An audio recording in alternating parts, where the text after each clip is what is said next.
கொழும்பு பல்கலைக்கழகத்தின் உபவேந்தரை ராஜினாமா செய்யுமாறு ஜனாதிபதி அறிவித்துள்ளதாக பல்கலைக்கழக விரிவுரையாளர்கள் சங்கம் தெரிவிக்கின்றது.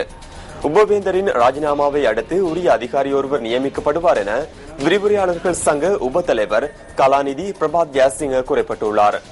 ஜனாதிபதியின் அறிவித்தலை உபவேந்தர் ஏற்றுக்கொண்டுள்ளதாகவும் அதற்கமைய அடுத்த வாரமளவில் அவர் தனது ராஜினாமாவை சமர்ப்பிக்கக்கூடும் எனவும் கலாநிதி பிரபாத் ஜாசிங்க கூறியுள்ளார்.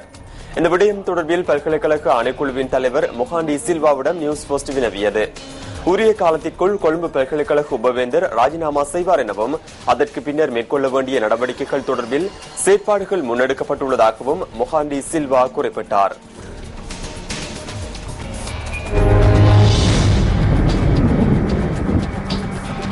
இன்றைய வானிலை தொடர்பான தகவல்களை அறிந்து கொள்வதற்காக வளிமண்டலவியல் திணைக்களத்தின் வானிலை அதிகாரி முகமது சாலிஹினுடன் தொலைபேசியூடாக தொடர்பினை ஏற்படுத்தியுள்ளோம். வணக்கம். வணக்கம் கிருஷ்ணன். கடந்த சில நாட்களாக நாடு முழுவதிலும் வறட்சியுடன் கூடிய வானிலை காணப்பட்டது.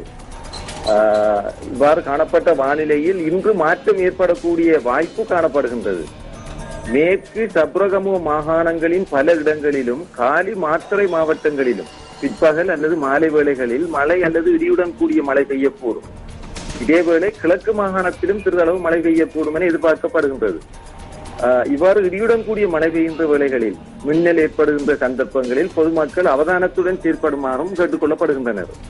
கடல் பிராந்தியங்களை பொறுத்தவரையில் காங்கேசன்துறை தொடக்கம் திருகோணமலை பொத்திவில் ஊடாக காலி வரையான கரையோரத்துக்கு அப்பால் உள்ள ஆழமற்ற கடற்பிரதேசங்களின் சில இடங்களில் மழை அல்லது இடியுடன் கூடிய மழை பெய்யக்கூடும்.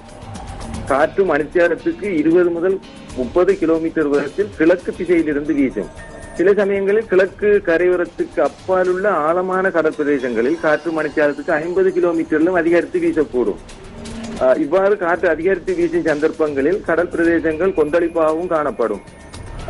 கடல் பிரதேசங்களில் இடியுடன் கூடிய மழை பெய்கின்ற வேளைகளில் தற்காலிகமாக பலத்த காற்று வீசுவதுடன் கடற்பிரதேசங்கள் கொந்தளிப்பாகவும் காணப்படும்.